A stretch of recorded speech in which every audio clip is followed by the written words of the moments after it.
Hello student, good evening. कैसे आप लोग? मैं श्रवण सर आपके अपनी यूट्यूब चैनल फिर से आप लोग का स्वागत करता हूं। तो चलिए, हम लोग गणित पढ़ रहे थे और आज मैं क्लास 9th का हरों का परिमेकरण आप लोग को बताने वाला हूं।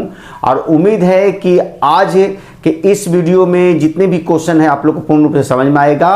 और इससे एक प्रश्न हम लोग का एग्जाम में पूछा जाता है और ये बहुत ही इंपॉर्टेंट क्वेश्चन है, क्योंकि आगे आने वाले क्लास में आपको हरों का परिमेकरण जानना बहुत जरूरी है, क्योंकि आगे वाले क्लास में हरों का परिमेकरण करने के लिए हम लोग को आता है। तो आज हम लोग 9th क्लास में इसको समाप्त करने वाले हैं। आज जितने तरह टाइप के क्वेश्चन इसमें आते हैं वो मैं आप लोग को बताने वाला हूं। तो चलिए, आप लोग के सामने मैं 3 प्रश्न लिखा हूं। हरों का परिमेकरण में हम लोग को जानना है 1/√7 का हरों का परिमेकरण कितना होगा। 1/√7 माइनस √6 और 5/√3 माइनस √5 के हरों का परिमेकरण हमको निकालना है और इसके हल को बताना है। तो चलिए, हम लोग बारी बारी से हल करते हैं। तो सबसे पहला जो क्वेश्चन है, हरों का परिमेकरण का मतलब होता क्या है। तो ऊपर वाला होता है अंश और नीचे वाला होता है हर। हर से हम लोग को ऊपर नीचे क्या करना होता है कि गुना करना होता है। इसी को हम लोग बोलते हैं हरों का परिमेकरण करना। तो चलिए, यहाँ पर देखिए, ये अंश हो गया और ये क्या हो गया, हर हो गया। तो सबसे पहले हम लोग क्या करेंगे कि 1/√7 लिख दिए हम लोग। अब √7 से ऊपर नीचे हम लोग क्या करेंगे कि गुना कर देंगे। अब देखिए, √7 को 1 से गुना करेंगे कितना आ जाएगा, तो √7 आ जाएगा। और √7 को यदि हम लोग गुना करते हैं तो 7 कितना हो जाएगा, तो 49 हो जाएगा। अब √7 को रहने देंगे और 49 किसका स्क्वायर है, तो 7 का स्क्वायर है, तो इसका वर्गमूल 7 हो गया। यही इसका आंसर है, निकल के आ गया। तो उम्मीद है कि पहले प्रश्न का हल आप लोग को समझ में आ गया होगा। चलिए, दूसरे प्रश्न की ओर चलते हैं।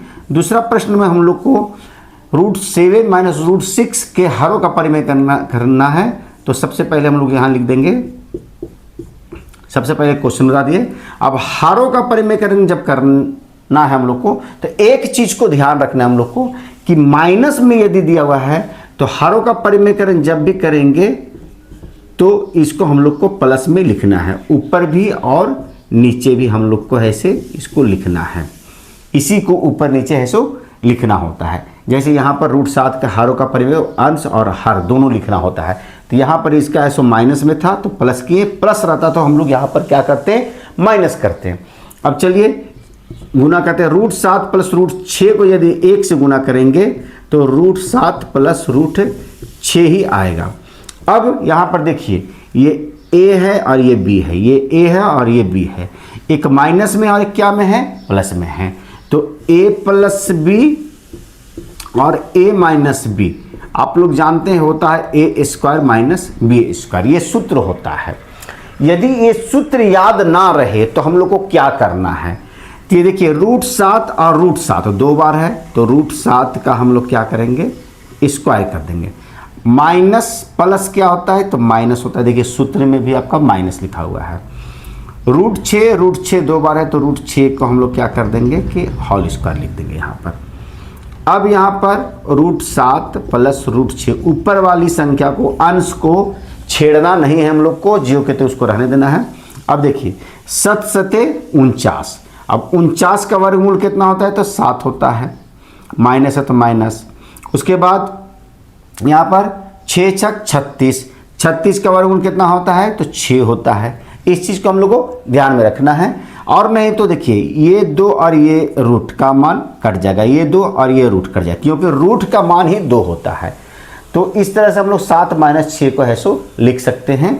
अब यहाँ पर हम लोग लिख देंगे √7 प्लस √6, और 7 में से 6 जाएगा तो 1 लिख भी सकते हैं, नहीं भी लिख सकते हैं। यही हम लोग का आंसर निकल के आ गया। चलिए, तीसरे प्रश्न को हम लोग हल करते हैं।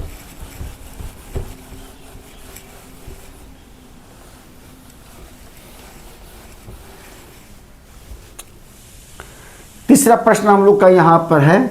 तो सबसे पहले 5 लिखेंगे, उसके बाद √3 और माइनस √5। अब चलिए फटाफट बताइए कि अंश और हर में हम लोग क्या लिखें।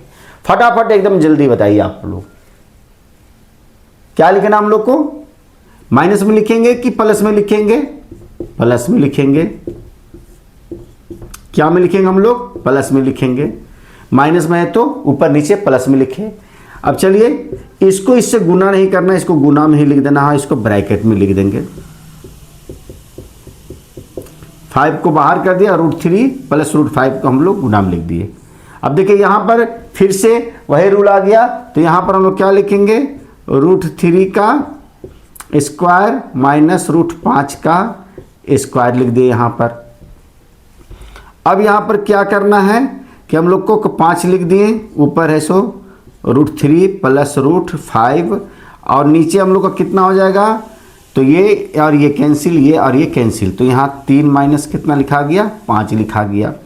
अब 5 इंटू √3 प्लस √5 बट्टा में कितना हो जाएगा, 3 में से 5 गया तो -2, यही हम लोग का क्या हो गया, आंसर है सो निकल के आ गया।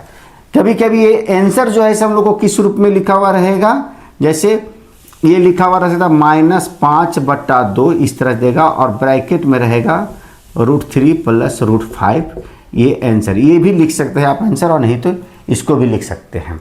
अधिकतर ये हम लोग को ध्यान देना है, ये आंसर है सो अधिकतर हम लोग का है सो दिया हुआ रहता है। तो उम्मीद है कि आज हारों का परिमेयकरण का यह तीनों प्रश्न का हल है सो आप लोग को समझ में आ गया होगा। तो यदि बच्चों यह पूर्ण रूप से आप लोग को समझ में आ गया है तो मेरे लिए एक लाइक कर दे, शेयर कर दे, और जो बच्चे पहली बार मेरी इस वीडियो को देख रहे हैं सबसे पहले मेरे इस चैनल को सब्सक्राइब करें और बेल बटन दबाना ना भूलें, ताकि आने वाले वीडियो का आनंद आप समय से ले सके और एग्जाम में 100% ला सके। तो चलिए फिर मिलते हैं नए वीडियो के साथ, तब तक के लिए टेक केयर।